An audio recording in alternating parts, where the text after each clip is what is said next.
नमस्कार, hot topic में आपका स्वागत है। मैं हूं अखिलेश शर्मा। 3 दिनों के दिल्ली दौरे के दूसरे दिन पश्चिम बंगाल की मुख्यमंत्री ममता बनर्जी ने आज शाम, अब से कुछ देर पहले, प्रधानमंत्री नरेंद्र मोदी से मुलाकात की है।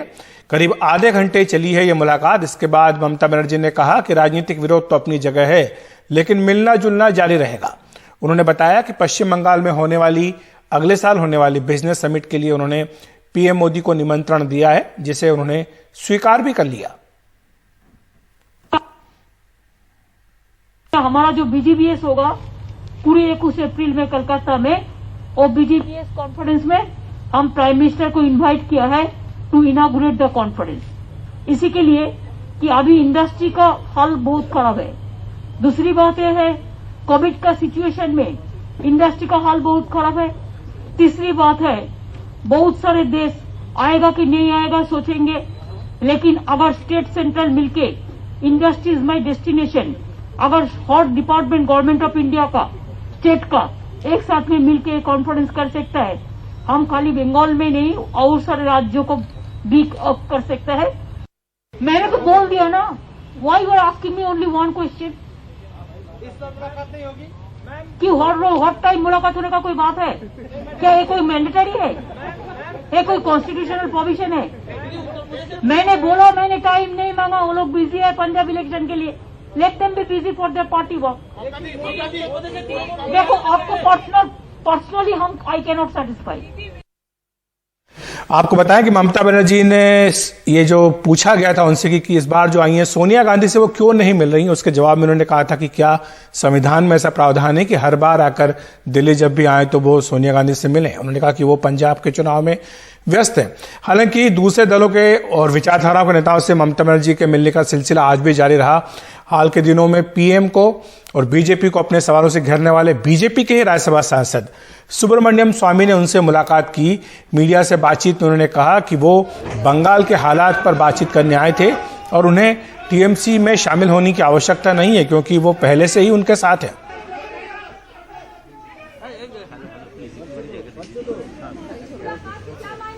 थोड़ा सा तो कैमरा कितना लोग यार थोड़ा सा आप ज्वाइन कर रहे हैं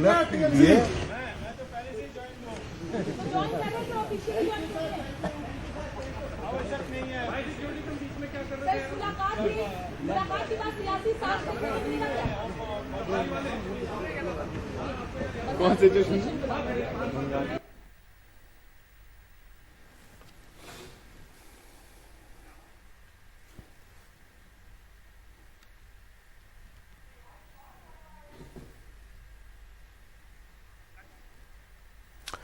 उत्तर प्रदेश में अखिलेश यादव के इस ऐलान के बाद कि वे छोटे दलों से गठबंधन करना चाहते हैं, कई छोटे दल उनसे गठबंधन की कोशिश में लग गए हैं।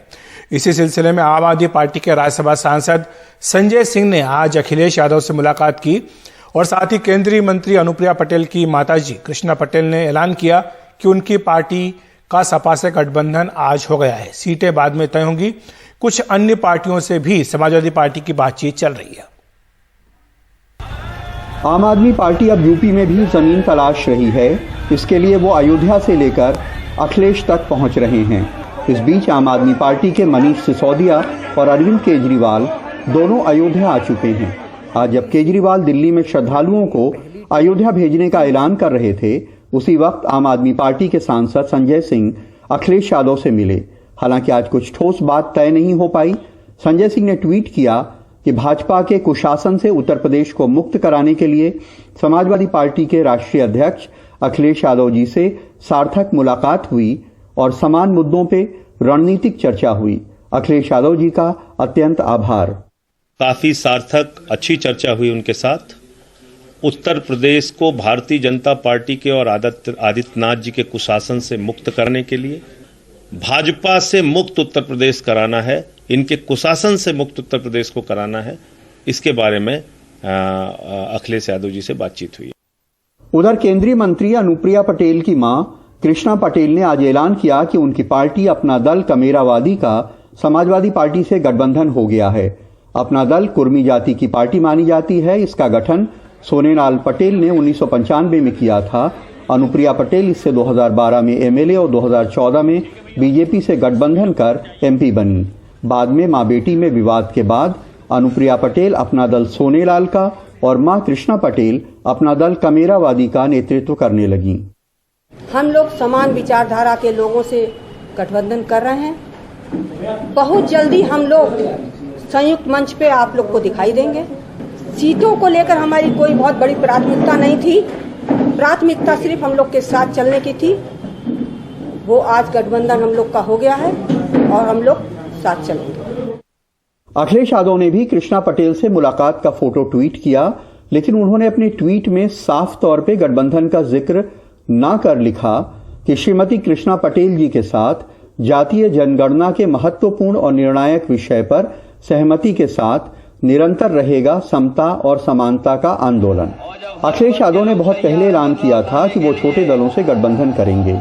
अब तक समाजवादी पार्टी का आरएलडी, सुहेलदेव भारतीय समाज पार्टी, महान दल और अपना दल कमेरावादी के साथ गठबंधन हो गया है। आम आदमी पार्टी और शिवपाल यादव की प्रगतिशील समाजवादी पार्टी अभी कतार में है। आज ये अफवाह उड़ी कि असदुद्दीन ओवैसी की एआईएमआईएम से अखिलेश अलायंस कर रहे हैं, लेकिन एआईएमआईएम ने इसका खंडन किया। हमारी किसी से कोई बात नहीं चल रही है, गुमराह किया जा रहा है।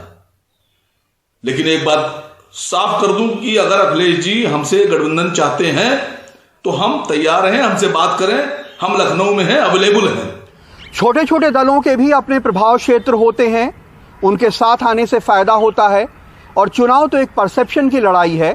अगर बहुत सारे छोटे दल किसी बड़ी पार्टी के साथ मिलते हैं तो ये हवा बनती है कि वो पार्टी अब बहुत ज्यादा मजबूत हो गई है। लखनऊ में कैमरामैन राजेश गुप्ता के साथ कमाल खान, एनडीटीवी इंडिया। वहीं उठापटक लगातार तेज हो रही है। उत्तर प्रदेश चुनाव को लेकर कांग्रेस का गढ़ रहे रायबरेली सदर सीट से विधायक चुनी गई अदिति सिंह आज बीजेपी में शामिल हो गई। अदिति सिंह पिछले काफी वक्त से बीजेपी के करीब थीं और अब औपचारिक तौर पर बीजेपी की सदस्य बन गई हैं। वो बाहुबली अखिलेश सिंह की बेटी हैं, जो 5 बार के विधायक रहे हैं। कुछ वक्त पहले उनका निधन हुआ था।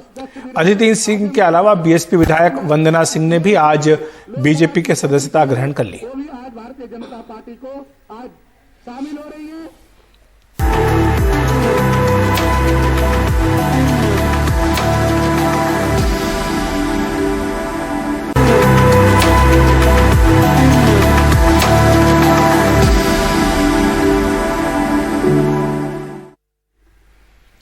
प्रधानमंत्री गरीब कल्याण अन्न योजना को 4 महीने के लिए बढ़ा दिया गया है। केंद्रीय मंत्रिमंडल ने आज इसकी मंजूरी दे दी। इसे अगले साल मार्च तक बढ़ा दिया गया है। कोरोना काल में गरीबों को हर महीने 5 किलो मुफ्त अनाज इस योजना के तहत दिया जाता है। ये योजना 30 नवंबर तक थी और कई राज्यों ने इसे बढ़ाने की मांग की थी।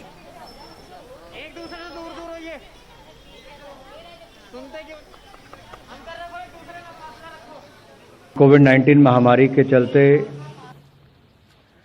जो प्रधानमंत्री गरीब कल्याण अन्न योजना के माध्यम से देश के लगभग 80 करोड़ से ज़्यादा लोगों को 5 किलो गेहूं या चावल मुफ्त में देने की योजना, जो मार्च 2020 से लेकर अब तक लगभग 15 महीने तक देश के करोड़ों को देने का काम किया है, करोड़ों लोगों को देने का काम किया है, उसमें दिसंबर 2021 से लेकर मार्च 2022 तक 4 महीने के लिए बढ़ाने का निर्णय किया गया है। प्रधानमंत्री नरेंद्र मोदी ने 19 नवंबर को राष्ट्र के नाम अपने संबोधन में तीनों ही विवादित कृषि कानूनों को वापस लेने का ऐलान किया था। पीएम के इस ऐलान पर अमल की प्रक्रिया को शुरू करते हुए आज कैबिनेट ने तीनों ही कृषि कानूनों को वापस लिए जाने वाले बिल को अपनी मंजूरी दे दी है। इस बिल को कैबिनेट की मंजूरी मिलने के बाद अब संसद के दोनों सदनों में पारित करवाया जाएगा, जिसके बाद तीनों कृषि कानून विधिवत रूप से खत्म हो जाएंगे।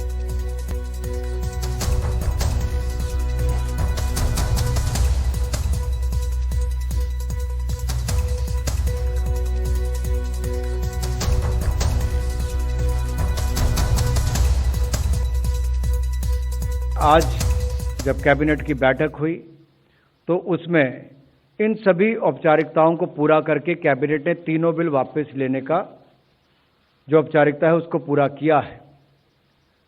कुछ ही दिनों के बाद अगले हफ्ते की शुरुआत में पार्लियामेंट का सत्र आएगा और ये जो तीनों विधेयक लोकसभा राज्यसभा में पूर्व में पास हुए थे, इनको वहां पर बाकी जो प्रक्रिया वापस लेने की वो वहां पर पूरी कर दी जाएगी। तो हॉट टॉपिक में इतना ही। देखते रहिए एनडीटीवी इंडिया।